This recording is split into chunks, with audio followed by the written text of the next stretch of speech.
साथियों, जय श्री राम।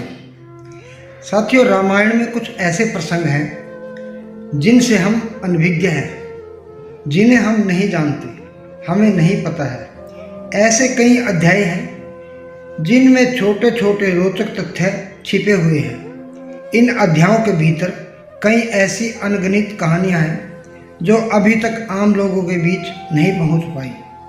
आज बात करेंगे एक ऐसे ही राक्षस की जिसका नाम था कबंध। महर्षि वाल्मीकि रचित रामायण के अनुसार यह राक्षस उस काल के सबसे अजीबोगरीब राक्षसों में से एक था। इस राक्षस का सिर, धड़, मुख, कोई भी अंग सही स्थान पर नहीं था। कहते हैं कि इसका मुंह इसके पेट के स्थान पर था और इसका दिमाग इसके सीने पर था तथा दोनों के बीचों बीच इसकी एक ही आंख थी। कौन था वह राक्षस? वह राक्षस योनि में कैसे आया और उस राक्षस का उद्धार श्री राम जी ने कैसे किया? यही सब बातें जानेंगे आज की इस वीडियो में। अतः आपसे अनुरोध है कि आप इस वीडियो को पूरी तरह देखना, स्किप मत करना और अगर हमारे चैनल को सब्सक्राइब नहीं किया है तो कृपा करके चैनल को सब्सक्राइब जरूर कर लेना ताकि ऐसे ही रहस्यमय वीडियो आपको सबसे पहले मिल सके। जैसा कि हम सभी जानते हैं कि श्री राम जी को 14 साल का वनवास हुआ था। उसी वनवास के दौरान जब रावण माता सीता जी को श्री राम तथा लक्ष्मण की अनुपस्थिति में हरण करके ले गया, तब श्री राम जी सीता जी को ना पाकर व्याकुल हो उठे। वे समझ नहीं पा रहे थे कि आखिर सीता कहाँ गई। दोनों भाई राम और लक्ष्मण सीता जी की खोज में जंगल में निकले। कुछ दूर जाने पर उन्हें गिद्धराज जटायु घायल अवस्था में मिला।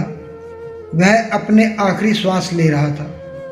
जटायु ने बताया कि सीता को लंका का दुष्ट राजा रावण हरण करके उसे अपने साथ ले जा रहा था। मैंने सीता जी को रावण से छुड़ाने का प्रयास किया पर रावण ने तीखा प्रहार करके मुझे इस हालत में पहुंचा दिया। यह बताते हुए जटायु ने अपनी आखिरी सांसें ली, जिसके बाद श्री राम और लक्ष्मण ने जटायु का अंतिम संस्कार किया। इसके बाद वे दोनों घने जंगल में सीता जी की तलाश में आगे बढ़ते चले गए। कुछ दूर आगे जाने पर अचानक उन्होंने एक अजीब से प्राणी को देखा जिसका सिर, धड़, मुख, कोई भी अंग सही स्थान पर नहीं था। इसका मुंह इसके पेट के स्थान पर था और इसका दिमाग इसके सीने पर था तथा दोनों के बीचों बीच इसकी एक ही आंख थी। जब श्री राम और लक्ष्मण ने देखा कि इस अजीब राक्षस के दोनों हाथों में जंगली जीव थे जिन्हें वह इधर उधर पटक रहा था, जैसे ही उसकी नज़र श्री राम और लक्ष्मण पर पड़ी तो वो जोर जोर से चिल्लाकर उनकी ओर दौड़ा। उसने अपने विशाल शरीर का फायदा उठाते हुए अपनी विशाल भुजाओं से उन दोनों को जकड़ लिया और तेजी से मसलने की कोशिश करने लगा। श्री राम और लक्ष्मण जी उसकी जकड़ से अपने आप को असहज महसूस करने लगे। तब उन दोनों ने बड़ी ही फुर्ती से अपनी तलवार से उस राक्षस की दोनों भुजाएं काट दी। जब दोनों भुजाएं कटकर धरती पर गिरी तो वे दोनों राक्षस की कैद से छूट गए और कबंध भी दर्द से कराहता हुआ जमीन पर आ गिरा। अपने सामने श्री राम को देखकर वह समझ गया कि वो कौन है। वह बड़ी विनम्रता पूर्वक श्री राम जी की ओर बढ़ा और बोला, प्रभु, मैं तो आप ही का इंतजार कर रहा था। मैं जानता था कि मुझ पापी को इस दंड से मुक्ति देने के लिए आप जरूर आएंगे। श्री राम जी ने उस राक्षस से पूछा, तुम्हारा यह आकार इस प्रकार कैसे हुआ और तुम्हें ये श्राप किससे मिला और तुम कौन हो? तब कबंध ने बताया कि उसका असली नाम धनु था, जिसका जन्म गंधर्व जाति में हुआ था। वह बचपन से ही अत्यधिक बलशाली व सुंदर था। उसकी सुंदरता के कारण उसके शरीर से एक अलग प्रकाश निकलता था।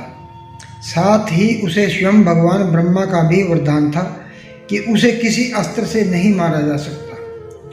अपने बल व पराक्रम के कारण उसमें अहंकार आ गया।